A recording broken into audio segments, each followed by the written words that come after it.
We literally gone on the honeymoon. It was a week later, and obviously, yes, he's announced it was a 5-star honeymoon, which he paid for. So I acknowledge that. Yeah. And on that honeymoon, we basically started talking about where we're going to live because you've just got married. My Mhm. expectation of what a marriage is you do live together. And that's what we discussed in the pod. So everything happening afterwards was nothing new I was bringing up. And he basically said, well, if you don't move to where I live, which is about 4.5 hours up north, then we might as well just end it now. And I was like, I freaked out a little bit because I was thinking, what?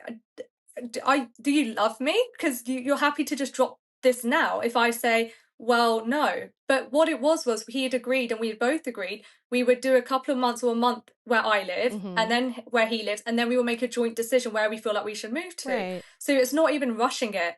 And that was a moment where I realized, oh, it really is his way or no way. And then a month later in November, I bring up the conversation again. I said, okay, well, we should start looking at places to move into. Like rental properties go very quick in the UK. Mhm. And I mentioned that, and he started to basically say, like, this is all too fast. Like, how can you expect this to be a normal marriage? Like, we didn't meet in the normal way.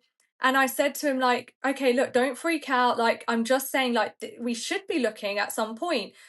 And he was like, this is too much, and basically put the phone down on me. And then the next day, obviously, emotionally, I thought, oh my God, like, is that it? Are we just, are we over sort of thing? And then the next day, I obviously spoke to him and I said to him, I said, okay, look, let's compromise. If it's too soon now, how about in January, we start looking at places and then we eventually decide when to move in. He goes, okay, then by your birthday, which would be March, so Mhm. before my 30th, we'll move in together.